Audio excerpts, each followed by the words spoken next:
Welcome to Natural Habitat Adventures Daily Dose of Nature, the secret side of China, presented by NatHab expedition leader and naturalist, Brad Josephs. It's always a pleasure, Brad. I'm going to hand it off to you. Hey, thank you, Kendall. I really appreciate it. And thanks all you 400 people that are logged in here.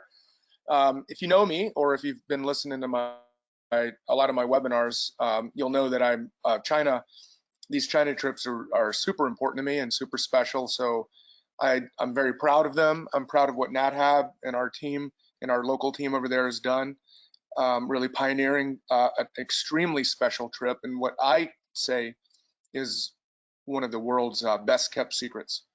And it's for in searching for some of the most exotic and charismatic animals on Earth, and some of the most fantastic scenery, and a very, very complex history, fascinating sort of current political issues, and obviously definitely there's the famous cuisine as well. So it's a really well-rounded trip. You feel like you're off the beaten path. You're doing some real exploring.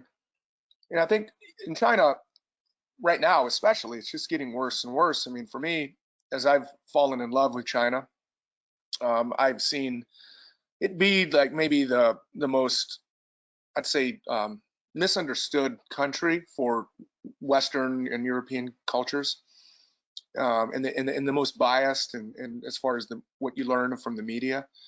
And really, it's just a treasure chest of just hidden gems of all kinds. So for me, I'd love to be able to help bridge that gap, to show the outside world that, you know, all these beautiful things in China, and to appreciate China so that we can get along with China in the future, which is very important because China's in its golden age and they're progressing very rapidly. And you know, if you look at their history and everything, you can appreciate it, and it's just going to be a lot better if we understand the full story, not just what some of our politicians or maybe like Fox News portrays China. So it really is, it's a fantastic place.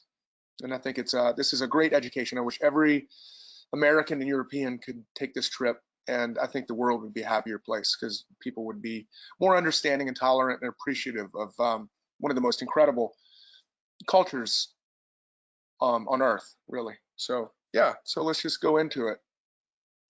Well, I've done a lot of webinars on panda biology and bear biology and different biology of other wildlife. Right now, it's about the trip. So people have quite a lot of questions about the trip when I do those webinars. This is more specified on panda biology lecture. So I found that like maybe I need to just do one on just the trip. But the kind of the crux of the trip, and it's always been, is people want to go see the giant pandas. Now, remember, giant pandas in the wild are extremely rare, extremely elusive, and honestly, like I can sort of say I saw a wild panda in the wild after trying for a lot, but it's incredibly difficult, and really. But this trip has always been, you know, when I look back on it, like my dad took me to Washington D.C. when I was 8 years old because I loved pandas. And we waited for hours to get to, like, basically all we saw was, I saw a little patch of white behind a bush. It was asleep the whole time. And there were thousands of people like me every single day. So just to see a panda, even in captivity, is amazing. So when you go to China, when you go to this region of China, they have all these incredible panda sanctuaries, breeding centers, panda bases. So you get up close and personal to hundreds and hundreds of pandas, and you can get amazing photos, stuff that's not really possible in zoos in the rest of the world. And the reason why that's important is that really, you know, strikes a chord, is that, you know, panda really is maybe the most charismatic animal on Earth, and it draws more love and attention from humans as any other animal in the world, enough for you to be able to see these pandas in the breeding centers in like a natural enclosure and nice environment, but not truly wild. So that was always been the thing that's drawn people to these trips. And when I started guiding these trips in 2008, we did go to a few panda bases and people loved it, but the rest of the trip was only culture and sort of a cookie cutter tour around some touristy historical spots.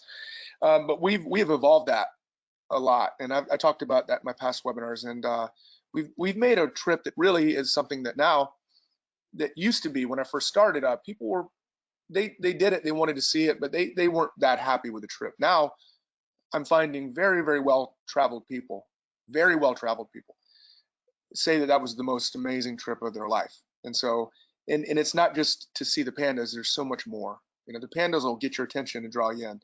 Then you get to open the treasure chest and see everything else. One of the main themes of this trip that I've already dedicated a whole webinar on is the panda conservation story.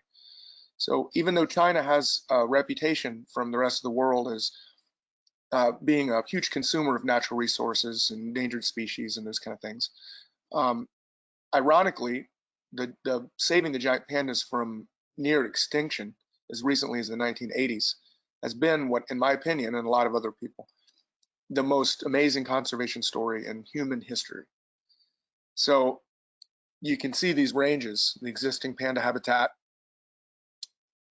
versus sort of 18th century distribution. So you've got these spots that are, you know, very isolated, but now they're extremely well protected, and the pandas are making a comeback with the help of the Chinese government, which is incredibly well funded and always been 100% inspired to save an animal that they believe is very unique part of their culture, and they refuse to let them go. So that's really the giant panda conservation story. Is amazing, but it takes an hour to explain it all. But right now I'm going to just talk about the trip. But the giant panda conservation story is so, I mean, you can just look at that number of that 17% increase, you know, in recently, since 2003. So now there's 1,864 wild giant pandas. This is an animal that the biologist George Schaller of the WWF in the 80s said it's doomed. There's no way we can bring it back. But now it has, with the help of the World Wildlife Fund and the Chinese government, and just the love of pandas by the people of all over the world. It's been an incredible success. So now there's 67 panda reserves, which is up almost 30% since 2003. So they're not going to rest on their laurels. They're continuing. We all are continuing to help save these giant pandas. And I think it's wonderful because it's an animal that in this world now, like if you look at the Chinese culture, the modern culture, you've got kids that are into phones and apps and technology and stuff like that, and a disconnect from nature. But the giant panda can actually really bring attention to even the younger generation. And a lot of times that can lead to an appreciation to all of nature, not just the giant panda. So to me, it's immensely important that we sort of highlight this miracle of conservation in China. And I think it helps offset some of the other things that the Westerners tend to think of when they think of China. Oops. And Natural Habitat and World Wildlife Fund have a partnership, and it started in 2013, where the WWF became the key partner for their wildlife travel program. So yeah, so NatHab and WWF basically are key partners, and so we run their whole travel program. And I was in China in 2013, 2014 doing scouting and guiding over there, and then I took this picture. And then Ben Bressler, our president, basically emailed me and said, "Hey, Brad, I hear you're in China. If you can just really focus on getting some good panda shots, like we really going to focus this year, because this is the year that WWF and NatHab are joining forces exclusively." So it's very symbolic. But what I think who deserves really the respect and is our team, our local team over there that has built up recently since 2013. So we have partnered up and developed a team that is incredibly loyal and efficient and passionate about our program. And we have cultivated a a group of young guides, younger than me, like in their 20s, that have become career naturalists, local career naturalists, and they're the ones that we partner up with. They do the logistics. They're with us all the time, helping the translating, and just learning. And it's just been a beautiful thing. So this is my friend that I work with a lot named Bella. And when I first met her, probably 5 years ago, she could hardly speak English. But she got so excited when she joined the team that she wanted to be, say, one of our what we call our local guides to work with the expedition leaders. And she just learned English in a couple years. Now she's incredibly fluent. She went from not knowing one bird to being a bird expert, knowing every bird by song and sight, and this incredible, ever-growing knowledge of Chinese natural history. And she's able to do that because there's a career that she has now, and most of it really is because NatHab's program has become successful. So we have a team. So this is really where you think about it. You're putting value, and we've got a team of people that are specialized in logistics, that specialize in botany, that specialize in birds, mammals. And to me, watching this flower bloom over there, just, kind of almost makes me, tear up a little bit. It's really incredible because China's got so much beautiful country. And here's just a few pictures of us, me and some trips. And there's Sandy down there, right here in the corner. She's the destination manager, and she's the one that worked with me and the other expedition leaders and our local team as just with passion and tenacity to make what I think NatHab should be as proud of as any program they've done. So when you think about China, I just always like to show this. Like, look at the size of China versus the United States. I mean, it is a massive country with so many different ecozones, from tropical rainforest to boreal taiga to some of the driest, most harsh deserts in the world to the highest mountains in the world. And then you look at the Chinese culture.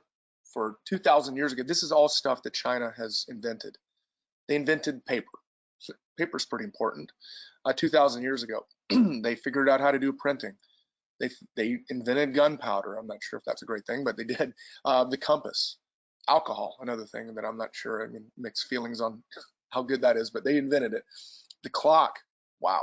Tea, silk, the umbrella. Acupuncture, 2,300 years ago. Iron, rockets, bronze, kite, row farming, something that I use all the time myself when I'm gardening here. The toothbrush, paper currency. So I mean, you gotta have a ton of respect for this culture that's gone back 5,000 years, and how much they've contributed to the world. And this is just this is about 5% of the inventions. I don't know how many percent, but it's a small percentage of the list of inventions that China's brought to the world. So yeah, it's a fascinating culture. So we start out our trip now in this very, very historically famous town that most people can't pronounce. It's called Xi'an. It's his opinion. And so, X is actually pronounced Xi. So you can actually spell out Chinese words in letters instead of having to know Chinese writing. But anyway, so this is Xi'an. We start our trip out there now, and we see one of the most beautiful historic cities in the world. I mean, extremely famous for a lot of reasons. It's at the eastern end of the Silk Road. It's one of China's oldest cities, approximately 500,000 years old. And you think about wherever you're watching your webinar from, and you may live in a place with a historic downtown or district, like how old are those buildings? In the East Coast, maybe 100 or 200 years or something. In England, maybe 500 years. I mean, but I mean, this is 500,000 years. It's truly mind-boggling. It's like going to another planet for a lot of reasons. So, like in Xi'an, we stay in the historic downtown when we're beginning the trip, and there's just so many, like old mosques, bell tower, the drum tower that lit up at night, just beautiful. And then there's the Muslim Quarter, which I'm pretty fascinated by. It's kind of a crazy, hectic street, but there's such a magic history because this is really the beginning of the Silk Road. And the Silk Road has got so much influence over this period of time, which is probably like from like I think it's like 600 BC. The Muslim traders from Central Asia would come back and forth, and some of these traders would marry some of the locals, and then you have this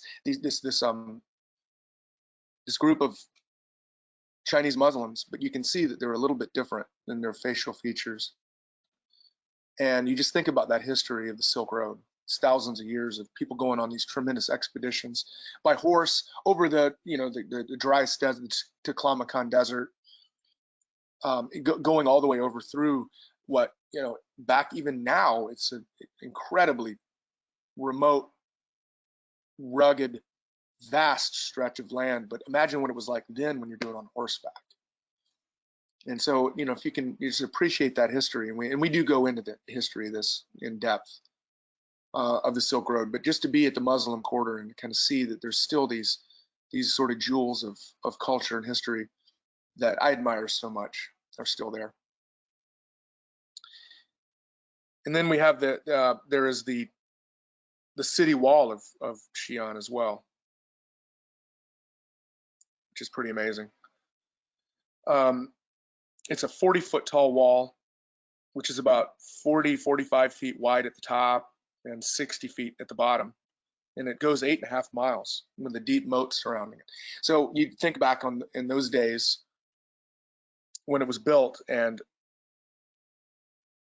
basically all the historic towns in China, originally a lot of them were torn down, but this one's intact, had these walls. And so the farmers, people would go out and work in the outside countryside, but they'd always have to get back inside. The time back then was that dangerous. So they would do the drum and the bell tower, and they would communicate with the people in the countryside, come in, lock them up inside the city for safety. And so to be able to walk on this that was built back in those days is just a really cool experience. And then, of course, what Xi'an's most famous for are the Terracotta Warriors, just 2,200 years old. So built by China's first emperor. So it's basically a collection of like terracotta sculptures, but each has its own distinct face, which is, to me, amazing. And this is it's a form of what's called a funerary art, where they buried these soldiers with the emperor in 2000. Well, these were built in 2010 BC. So that the emperor could be protected. So there's a ton of history. I mean, so we toured this for a morning. We get a full-on history lecture and get to see what really could be said one of the most amazing cultural relics on Earth. And then we get a good look at it. We go really early in the morning, so we get good light for photography through the windows. And we actually beat the crowds in the morning. Most of the people come up there on day trips, and so they fly to Xi'an. And they don't really arrive until about 10. Well, we've already seen it, and we've seen it with almost no crowds. Now, if you were to go there at noon, you might see 100,000 people. But since we kind of figured our schedule out and know how to, that's one of our secrets, we might just be there with just a few people. So we do the Terracotta Warriors the right way. And if you're going to see something historical, it's nothing really beats it. It's amazing. It's just truly amazing. So there we are in Xi'an, and then we're going to do basically an overland trip from Xi'an through these beautiful mountains over into Chengdu and see stuff along the way. Now, originally this would have been super, super long, rough bus rides, but there's been a speed train from Xi'an all the way to Chengdu, and so we take a portion of this, or most of it, and take the speed train over to this little town. Well, it's this town called Guanyuan. And then we go up into the mountains from there by bus. And the speed train is really amazing. It's a 150-mile-an-hour speed train. It was just opened a couple years ago. And it's a comfortable way to just kind of silently glide through the countryside. And very comfortable, very smooth. So yeah, it's a really cool experience. It's like, when you go to Alaska to fly a float plane, to go to China and ride one of these speed trains is pretty amazing. But as we go from Xi'an on the speed train, we go into one of my favorite places on Earth, which is the Szechuan Province. Szechuan Province is mostly mountainous and includes a lot of area in the northwest that's Tibetan Plateau, super high altitude, super rugged. But in the middle, down here by Chengdu, this is the Szechuan Basin, which is also called the Kingdom of Heaven, because it's extremely, oops, skipping ahead, this is very fertile. All this wonderful clean water flowing out of the mountains, and you've got this great soil, and you've got like basically a subtropical, it's like a greenhouse in the Szechuan Basin, like humid. There's usually cloud cover, so the sun's not too harsh. Subtropical climate. So it's just one of the most amazing agricultural spots in the world. As you can see that this gal grew a pretty nice zucchini. I mean, that's what makes you go to a Chinese restaurant, Chinese food is great. But what you can't get over here are the ingredients that you can get when you're in Szechuan, fresh ingredients that grow in this place that are not exported out, such as there are 200 species of edible mushrooms in China. We don't even have close to that. You can go to my grocery store here and you like 3 or 4. Well, in a market in China, there's 200. And it's just a fantastic climate for things like flowers. And the Chinese are amazing gardeners, and they love flowers and landscaping. So if you're into that kind of stuff, you're going to be constantly intrigued as we travel along with these beautiful flowers, especially in the spring. And to just see the people off the system. So when you're in one of the cities like Xi'an, Chengdu, Beijing, Shanghai, it is like a futuristic city, and you're kind of blown away by how fast China's progressing. I mean, in my opinion, since 2008, it's amazing the progress that they've taken and done, and you just your eyes are wide open. Like, wow, you know, this culture is really gearing up. But as soon as you get outside the city limits, you've just gone back 500 years. It's the same as it was.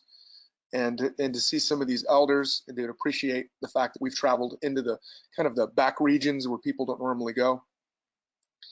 They love it. And you'll see some of the most fantastic people in the world. And for sort of street photography, people photography opportunities, nothing I've ever seen on earth, you know, even compares to it. So you're just learning about, and there's just, so it's just a constant learning experience all day long with the different food, music, all the different cultures. I mean, it just goes on and on and on. And then you know, even in this area, this Muslim culture of China, I mean, you just can think about where that came from. It came from the Silk Road. So for me, it's all very exciting. Now this picture is this is my favorite village. It's a beautiful village in the mountains as we're heading up, and we found this kind of historical village. It's got 2,000 years of history, surrounded by a really cool wall. But inside, this is this is basically Main Street, and you can see this creek flowing through with flowers. So the Chinese are very, very interested in what's called feng shui. I'm sure you've heard of that, where your building is facing water and the mountains at the back. So having this creek running through is a classic example of feng shui. And just fantastic rural people in the mountains. I mean, this is travel off the beaten path for sure. This is the ancient city wall of this village. So yeah, so just and there's so much to see. You know, mostly it's just about the logistics of like trying to see as much as we can, and never disappointed. Just really cool opportunity going to places Westerners do not go. When I walked into this village the first time, just with my friend Philip, who we work with, and they just couldn't. I mean, I was like, man, I mean, these guys have never seen foreigner before, and very few still go. So we just have a blast exploring. So just we take a road trip and we do some really cool stops, and you get this really enriching a picture of this secret side of China. So just far away from Shanghai, Beijing. And they're farming. Like I love to grow vegetables and stuff, and I learned so much. And this is thousands of years. These guys are the ones that thought up things about how to fertilize, how to irrigate, how to recycle, reuse. And in these small family farms, they're making use of every square inch. of their property for something that's usable. They're not wasting their time with the lawn, with a grass lawn. I mean, they've got either rice, mulberry trees. If they have a pond, they'll raise fish in it. They have pigs. They recycle everything. I mean, it's truly amazing way to see like sustainable. Everybody's got solar water heaters. A lot of people have solar power. They have methane tanks that the WWF has helped them install so that they can take, if they have pigs and chickens, they take that waste and they turn it into biofuel. And this is all stuff that's going on in the middle of nowhere in China. And it's not anything that One American News is covering. Like, let's appreciate the magic of the Chinese countryside. That I never saw anything like that on TV. So you got to go over and see the stuff for yourself, and really go back in time, and really truly some of the happiest, friendliest people on earth. So as we get into that village, we head up and into the mountains. Just behind it is this secret wildlife reserve that is my favorite place. Honestly, maybe one of my favorite places on earth. I mean, you're going to tie a few. Katmai's one for sure, but this one's incredible. This is one of the most biodiverse, rich, temperate forests on earth. It's rated by WWF as grade 1 for biodiversity. There's 430 mammals. There's 2,400 plants, 150 species of birds. And I did just maybe, I don't even know, was it 2 weeks ago? I did an entire webinar just on the biodiversity, not including pandas, so I had time for everything else. So I can't talk about this too much, but so go back and look at that. Just go under the past webinars and watch that recording, and I think it was pretty good. But I'm going to show you a few pictures. But anyway, so here's the reason we're able to get back in here is that in 2008, when the Szechuan earthquake happened, which was devastating, there was a tremendous amount of stimulus money to rebuild everything that was destroyed.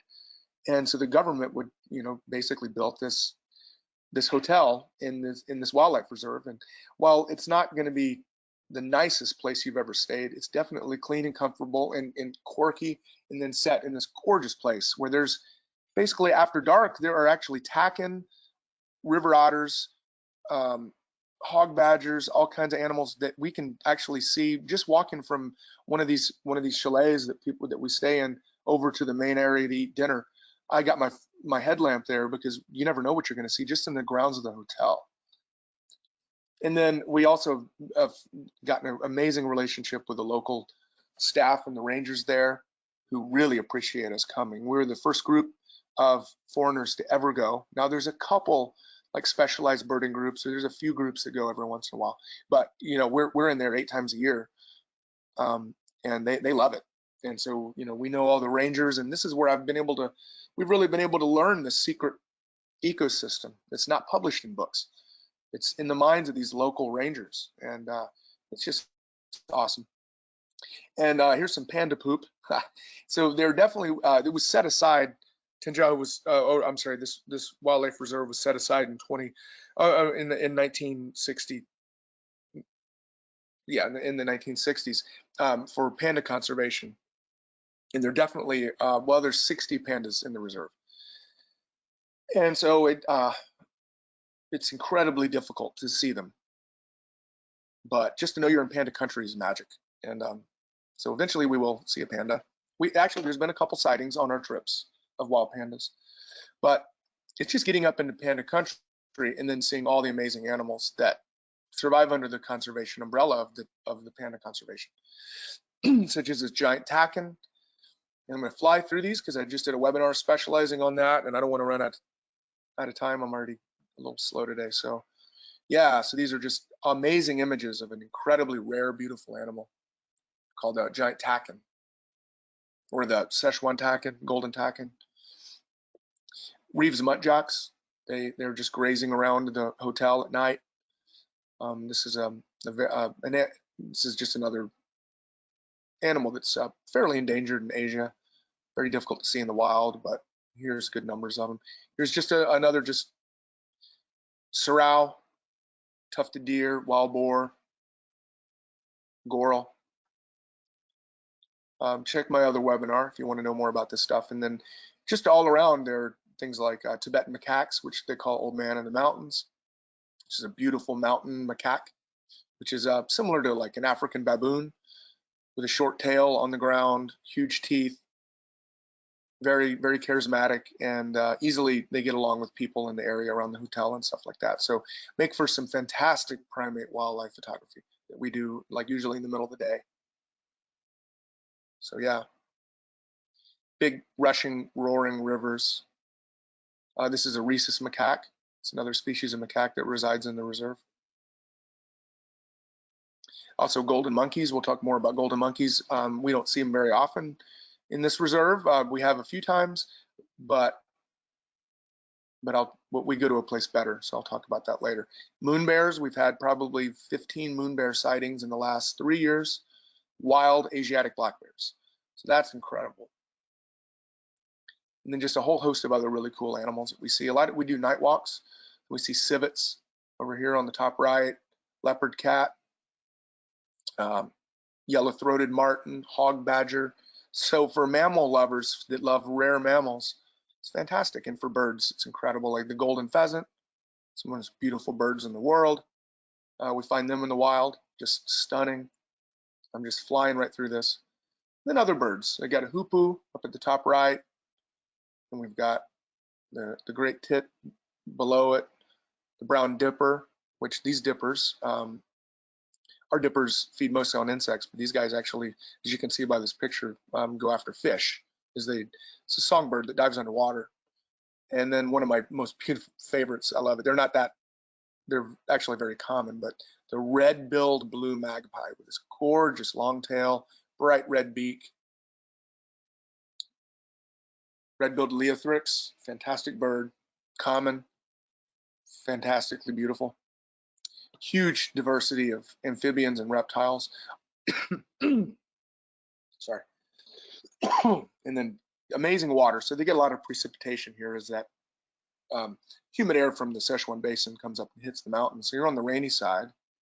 So you have lots and lots of waterfalls, rivers. It reminds me a lot of the Appalachians, and I grew up, for a part of my childhood in the Appalachians. So it's just kind of limestone. It just reminds me a lot of Appalachians, but the mountains are much, much bigger and more rugged, and the wildlife is much more prolific and exotic. It's giant panda habitat, bamboo understory, the deciduous hardwood, and huge conifers as well. And the water's clean and clear, and you can tell it's intact and well protected. There's tremendous numbers of fish, and that support several species of river otters. And then for tree lovers, forest lovers, it's beautiful forest. Bamboo, red birch, incredible. It's great for photography. So we will walk around as we look for animals and birds, but then we also can just look at all these exotic trees. Like this Chinese red birch to me is it's one of my favorites for sure. There's a Chinese maple. You got red buds blooming in the background. So this is during the red bud bloom, sometime in April. Now you may or may not hit it, but it'll be going at some elevation because we go up and down different elevations. But when the red buds are blooming in this region of the mountains, I mean, it's fantastic. This is a close up of the red bud flowers, much more burly and robust than the red buds we have here in Arkansas. And then 571 species of rhododendrons in China, 409 are endemic. So if you appreciate flowers, botany, now this would be something that if you really, really were into flowers, you would want to come on the spring trip. And then of course I'll show you some pictures of our fall trips. And that's really the difference between when's the best time to go. It's either spring or fall. Weather's great in both times. It's just, it's up to you. Do you love flowers or do you love fall colors better? Everything else is similar. We see the same amount of wildlife. The panda viewing is the same. The weather's very pleasant. But what do you like better? Spring flowers in China, in this area of China, fantastic. Or do you like fall colors? So yeah, it's just like a scene from North Carolina, except there's giant 17,000 foot snow-capped peaks in the background.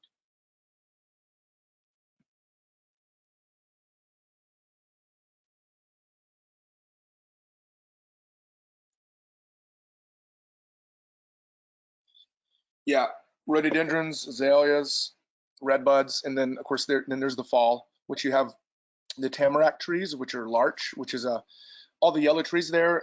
It's a conifer, so it makes cones. It looks like a spruce, but every every fall those needles turn a beautiful bright yellow. We have ginkgo trees, which are fantastic in the fall. So it's hard to say what's better, spring or fall. These are larches or tamarack, also a different name for them, turning yellow. So yeah, the fall colors are just stunning. I don't know what I like better. I mean, I love them both, fall and spring.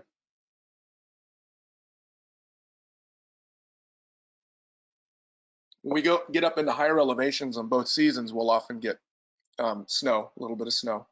So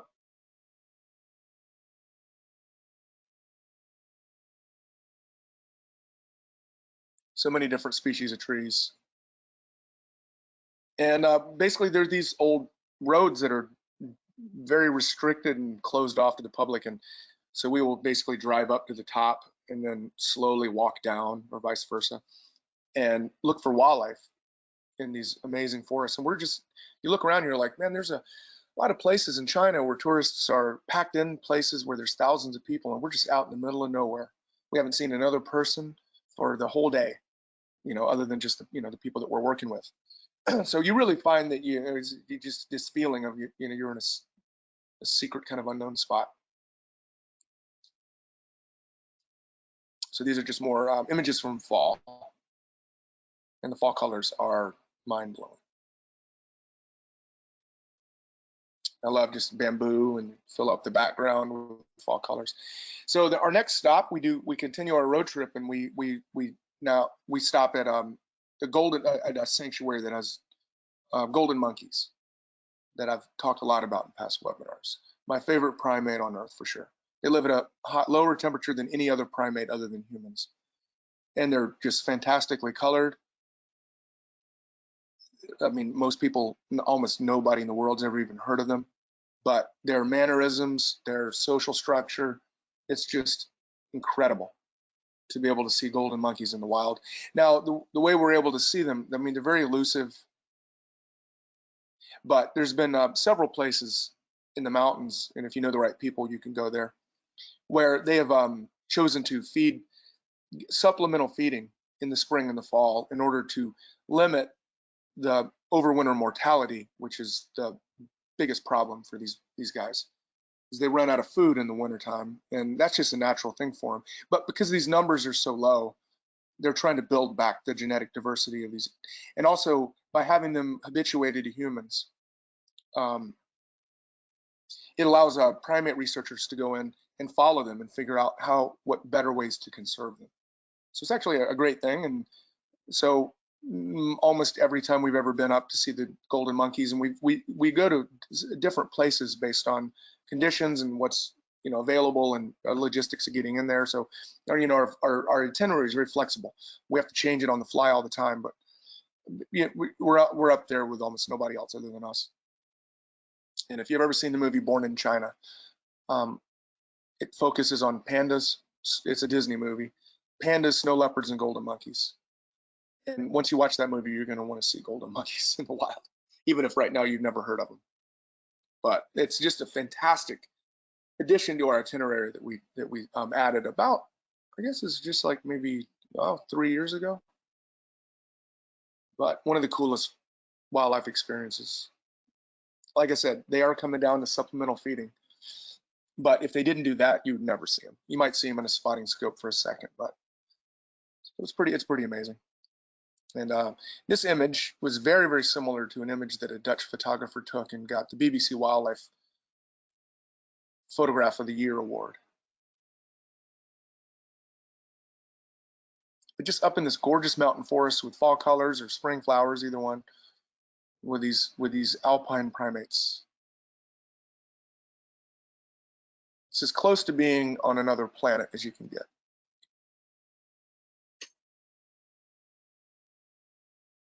Oops, I gotta hurry. So then we head from anyway, I kind of keep all these places sort of a secret, but we head over into this region of the basin. So we were up exploring this area, basically this area. Now we're heading over into here on continuing our road trip. We spend the night in Dujian, and then we visit our first Panda Base, which is Dujian Panda Base, which opened in 2013. Started out just with 10 pandas. This focuses on rescuing pandas that are injured, and so it's like a veterinary panda base at the base of the mountains. A beautiful place. So it focuses on rescue, disease control and prevention, and then rehabilitation of injured pandas, and also it's a place where when pandas come back from other zoos, because other zoos can keep pandas for a few years, but they have to come back to China. Well, they always quarantine them to make sure that they don't bring diseases back from Germany that are going to infect the rest of the Chinese pandas. So it's a quarantine facility. So just a great place to go. And it's also a place where there's a lot of senior and disabled pandas. There's a three-legged panda that's very famous. And it's just a great place for us to photograph pandas with natural backgrounds. I mean, there's no way you'd ever dream about going out into the wild and getting images like this. It's impossible. In fact, in places where there are giant pandas, the Chinese government has it so locked down, they're not going to let people go up and disturb them. But this is as good as you're going to get to a panda paradise, absolutely, for sure. So photographing these most charismatic animals on Earth, so just a few of them. And pandas are very entertaining to watch. I mean, they do spend 50% of their time sleeping, but if you go to a place where there's 50 pandas, you're going to get some time where there's going to be some awake and doing some pretty goofy stuff. This one, this panda is that you guys might have heard of. It's called his name is Taishan, and he was born in 2005 in the National Zoo in Washington D.C. Was the first one to survive more than a few days because it's very difficult to raise pandas in captivity, especially the babies. But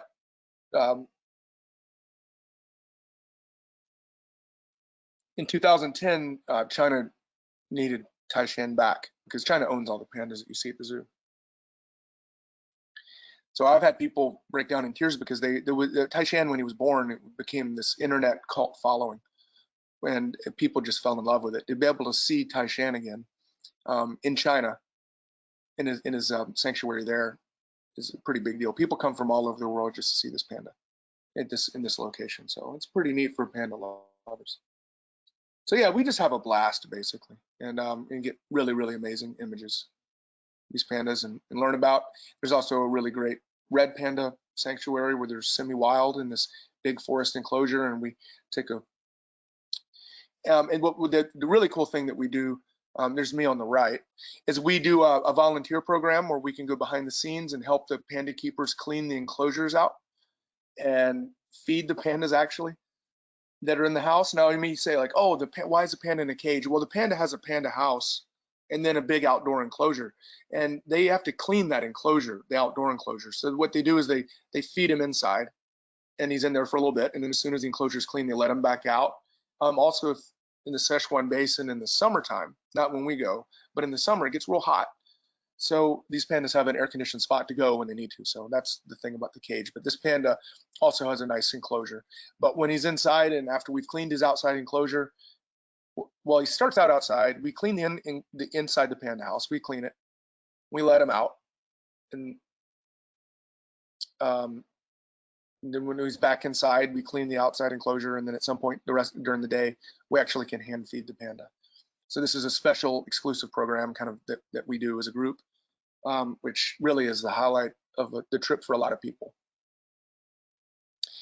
Then the next day we head up into the mountains and go to a very, very historic base called Wolong, Wolong was the first panda reserve established in 1963 with the help of WWF and George Schaller, the famous biologist. And that's really where the panda conservation story began. Now in 2008, it was destroyed by an earthquake.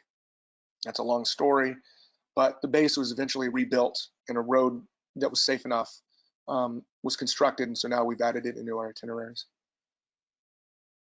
And really the highlight of this is you've got beautiful mountain country in the background of your photography. And then they have like, I don't know, 10 or 20 panda cubs that, if they're not eating, which is cool to watch, they're sleeping up in trees, which can make for some fantastic images, either spring flowers or fall colors in the background. So yeah, so if you like pandas, it's definitely an amazing place. And then after that, after a half a day doing that, then we head up on an incredible road, past a 12,000 foot pass. We're only up 12,000 for a little while. We drop back down to 10, but just to see this mountain country, I mean, it is incredible. Like, these mountains, they rise up over 20,000 feet. And when you get high up enough, you can see things like the Himalayan griffins and some of these sort of high elevation Himalayan wildlife. And we drop down into what Lonely Planet says is the best kept secret in Szechuan, which is this Four Sisters Mountain National Park, where we do a lot of easy walks and take advantage of this incredible landscapes, this lakes, mountains, just, I mean, for landscape photography, because it's just different. It's not like, you know, your traditional pictures of the Tetons or Grand Canyon. I mean, it's just as stunning, maybe more, but it's just unique. These gorgeous lakes. So what happens in this area is extremely volatile earthquake-wise. And so what happens is you have these rivers going through the valley. Well, you'll get a landslide from an earthquake. It blocks it, makes a lake. And then you'll have a waterfall over that, and then the creek will go for a while, and then there'll be another lake and another lake. And so that's what it's like here because of the earthquake activity. And the water is just crystal clear, pure, because most of it is groundwater that's coming through the mountains, and it through a lot of limestone, so you get this gorgeous blue color. And that's the region of the Tibetan culture. So we get to delve into another planet of culture and get a little taste of the Tibetan people, which are very vastly different from the Chinese. So like at the top there, that's Four Sisters Mountain. There's 4 peaks to it. The youngest one is called Yamengfeng, and it's the youngest sister peak on the far left, and it's at 20,500 feet. That's roughly the same height as Denali. I mean, Szechuan even has the highest peak in Szechuan is almost 24,700 feet. So you're talking about some serious mountains. And then the Tibetan stupa and architecture. So yeah, I mean, everybody's you're just mind blown. So we just hit one amazing thing after the other for 2 weeks, and it's just like nonstop, crazy, wow, wow, wow sort of stuff. Be it culture, food, scenery, wildlife. I mean, look at, I mean, I can't wait to get back, to be honest. It's just fantastic country.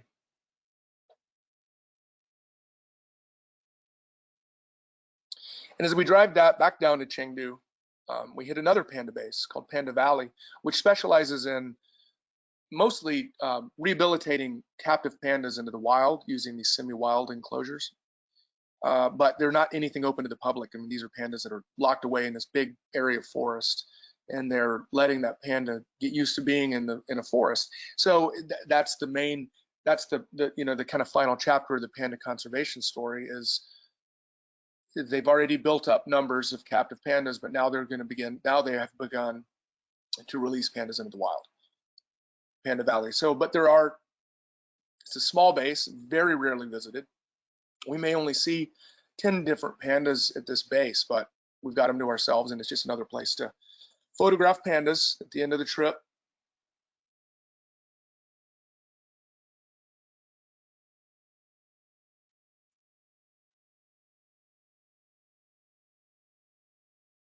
And there's also a really amazing, another amazing red panda sanctuary where we can take a hike up on a stone path that goes up. And these pandas actually, what I was told by the staff is there are wild red pandas in the surrounding mountains that come in and out, and then some of them are habituated and they just come into these sort of supplemental feeding platforms. And we get to see this other fantastic charismatic animal of China. And then we finish up in my favorite city on earth, Chengdu.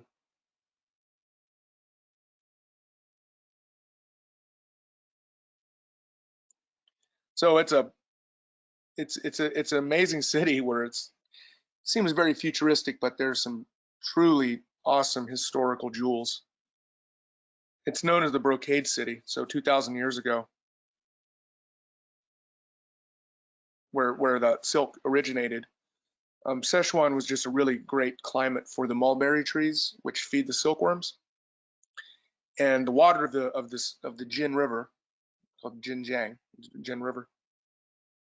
It was coming out of these mountains, this great water, and so it was thought that this really amazing magical water helped improve the vibrancy of the brocade.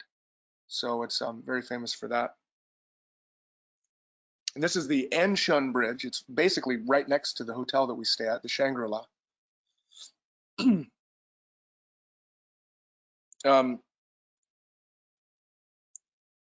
was said in Marco Polo's writings, this is as far inland as Marco Polo got, was this bridge. That was in the 13th century. In the 1980s, the original bridge was destroyed by flood, but it was rebuilt in 2003. And then this is one of the most famous culinary cities on earth. So it's just got this amazing reputation for a high quality of lifestyle, for laid back people, even though you're in an urban setting with very dense population. But everybody's friendly, laid back, and you can have some of the greatest food in the world, which we do. And it's crazy wild food. But as far as the food goes, you guys might ask, I mean, is it too spicy? We make sure that if you like spicy, you get it. If you don't like spicy, you don't have to eat it. If you're vegan, no problem. If you have allergies to gluten, no problem. I mean, so we do that. And so you'll end up eating 20 different dishes every meal, for every meal almost. And you'll look back and say, like, I don't even think we had the same dish twice. And it's just indescribable. You could do a whole lecture on the culinary. So so I'm 3 minutes before the hour. So that was kind of the rundown on our China trip. Not focusing on wildlife so much, but focusing on just the trip and kind of how we run through it. If you want to learn more, just go to my blog. It's my NatHab blog. It's alaskabearsandwolves.com, or you can go to my Instagram page, where I got lots of pictures of wildlife from around the world. So on Instagram, it's Brad Joseph's photos. That's where I post most of my best stuff. And you can even, you follow me, you can send me a message and I'll answer you if you have any questions about anything, really. And that is it. Kendall, I hope you're still there. I'm still here. Thank you, Brad. That was fantastic. I just love pandas. Your photos of pandas always make me smile. Thank you. I am going to turn it over to the Q&A session now, and I just want to remind everyone who's watching, if you have questions today, you can submit those in your control panel under the questions field. Okay, there's lots of questions regarding the trip, so I'm going to start there in case people need to hop off. One, where do people from the US fly into China to start the trip?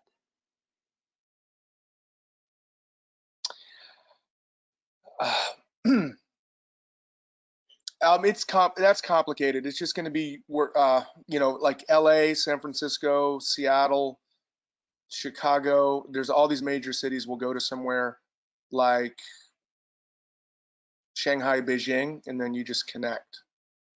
So it's not difficult. Okay. But there's lots of options. I guess I'm saying it's not just one option. There's a bunch of options. And Vancouver has direct flights to China. We have a great air department too. So if anyone's ever booked on this trip, they can always get in touch with one of the ladies in our air department, and they'd be happy to go over flight plans with you. All right, a lot of people are wondering how strenuous this trip is, how much walking is involved. And I know you mentioned an altitude that we spend a short amount of time at, but what altitude do we spend most of our time? Most of the time, it's probably between a low altitude, like 1,000 feet when we're in the basin or in Xi'an.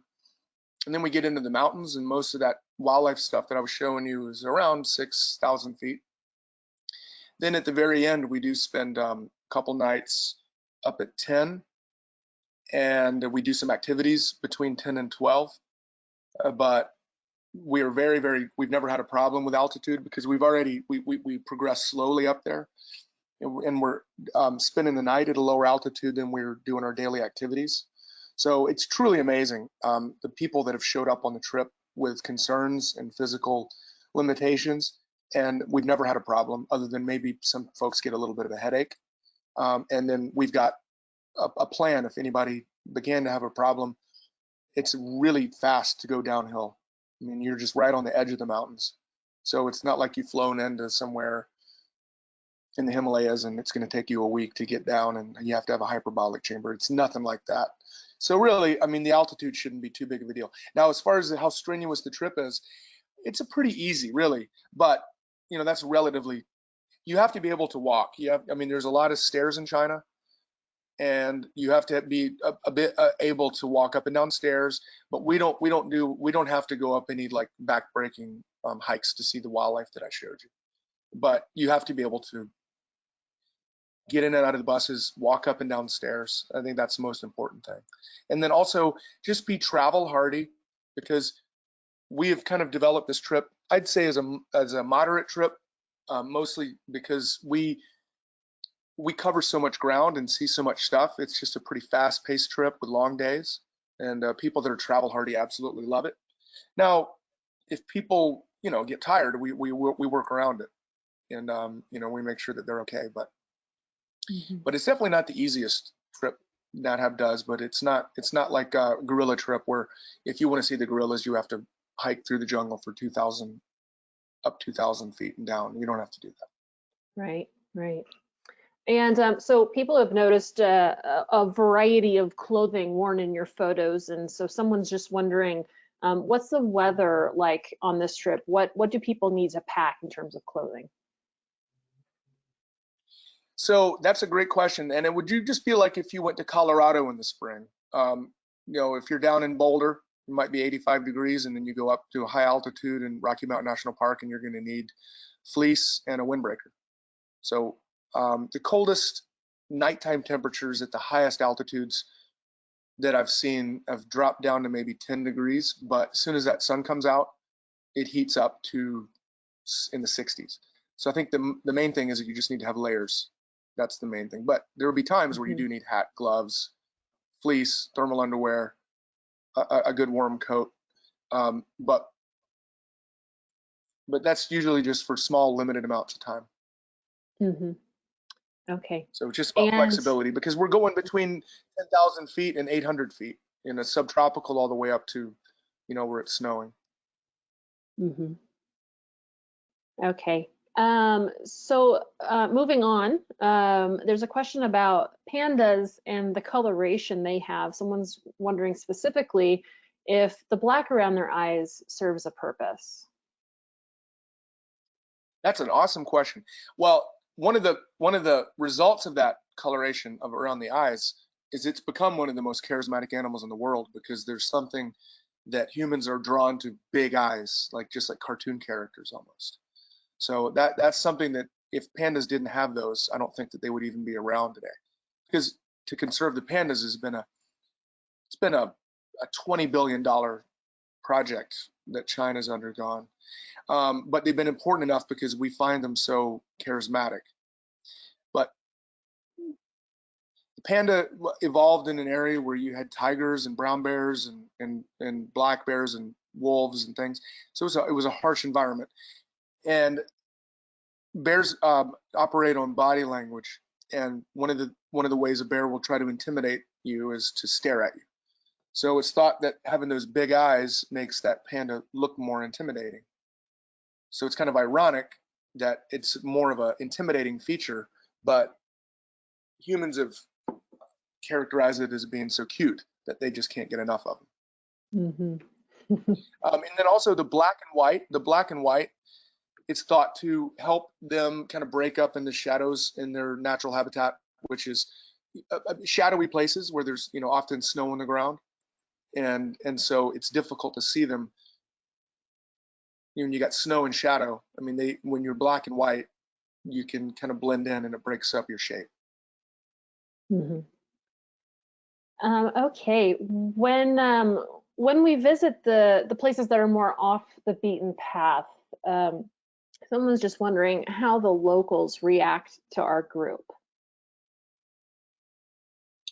They love it. They absolutely love them. So one of the things I didn't really talk about. So, well, mostly they're just incredibly friendly people. And I've never seen people so welcome. I mean, so we basically will stop in a village, any village, get out and walk around, and our local guide will talk to an elder woman and say, these are a group of folks from Australia, UK, and America, and they're really interested in how you guys live here. And they'll invite them, we're in their house. I mean, we have to basically drag ourselves away because they want to like feed us and everything. So they absolutely love it. There's no tension at all when you go to China. There is none of this stuff you see on the news about China-U.S. relations being tense. It's basically they are so happy that we're there and we appreciate. And one of the things that I do is that I'll tell people in advance just to bring a bunch of $1 bills. So when you see one of these elder folks, you give them in a U.S. Here's a Muslim woman in Xi'an with a yuan, but that $1 bill, I mean, they because especially these elder folks, they remember World War II and United States and then their allied forces, but mostly it was the United States on this one. In this region, there's something called the Flying Tigers, that they took airplanes and they took them apart, a small group of super hardcore Navy pilots, hiked them secretly over the mountains of Burma, put them back together, and basically saved this region that was getting destroyed by the Japanese Air Force. They were, I mean, it was just, they were getting carpet bombed, and there's nothing that Chinese Air Force could do. And this band of heroes from the United States called the Flying Tigers, you should look it up. It's an amazing story. They had some special technique where they could fly above the Japanese fighters, and the Japanese didn't know they were there. It was a strategy that these guys developed and wiped out the Japanese Air Force and saved this region. So any of these older folks, they look at Americans as heroes. So you'll never be in a place where you feel more welcome. So earlier you were showing some photos of some local women with a headpiece on that looked a little bit like a blanket. Someone was just wondering what that was, what it was called, and if you could tell us a little bit more about that. Yeah, there's the picture right there, I think, or one of them. It's a burqa. So these guys these women are Muslim, and so while China is generally not a Muslim country, there are a lot of Muslims, and these roots of this Muslim culture comes from the Silk Road, where people were traveling overland to take the silk that was made in Chengdu, and many other things, and hike them overland with horses over into Europe. So the very famous Silk Road, which we talk a lot about on the trip. I mean, it's a complex history, but yeah. So it's Muslim, and they just, Muslim religion. They have different. There's different.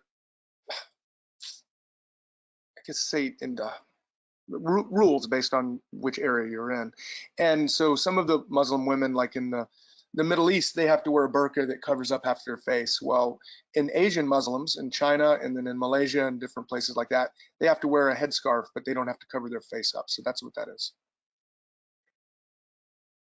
And someone earlier, when you were talking about villages with solar power, they were just wondering how they were able to get it and who paid for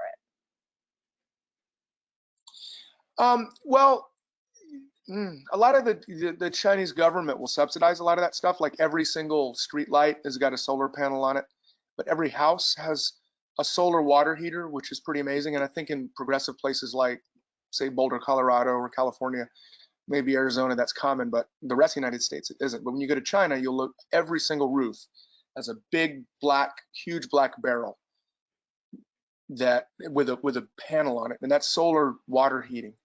So it's amazing. And I remember maybe 10 years ago, I asked one of the locals, I said, like, how much does that cost? It seems like brilliant.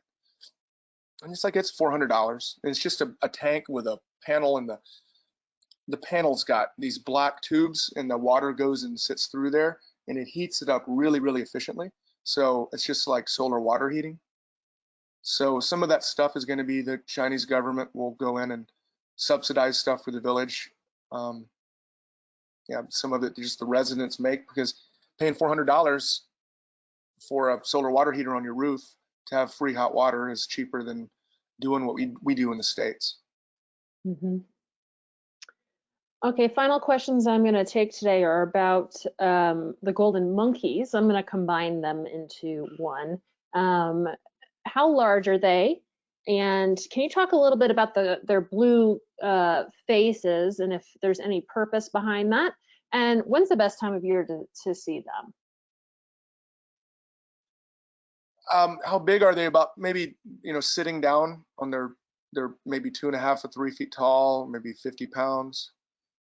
The blue face, I don't know. I mean, it's just something that nature's developed. I can't answer why the face is blue, but one of the things about them that's interesting is that they have no nose, and it's thought that one of the theories is that they live in such a cold place. Like, think about what's the first thing to get cold when you go outside and it's cold? Is like your extremities.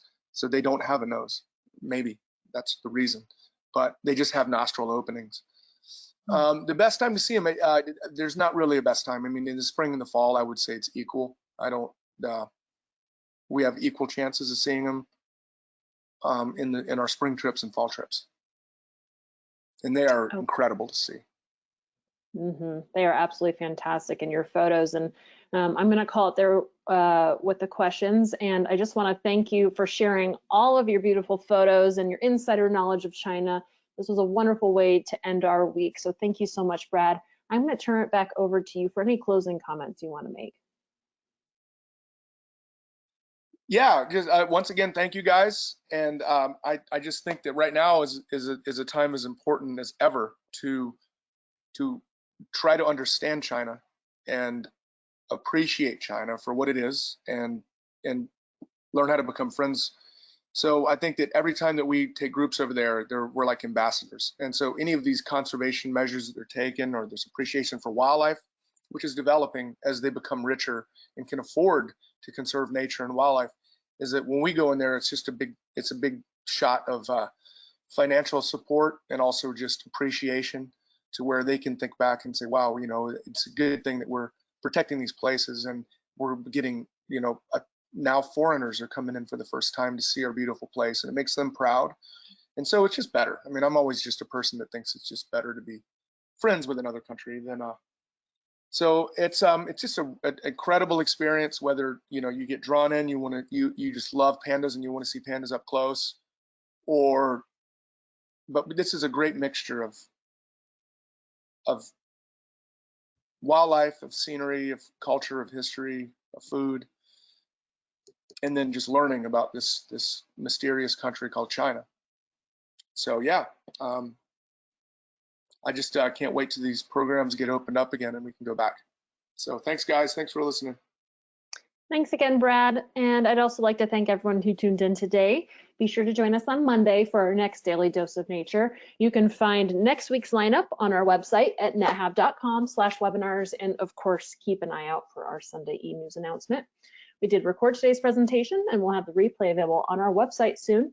And with that, I will conclude the webinar. Goodbye, everybody. Have a wonderful weekend.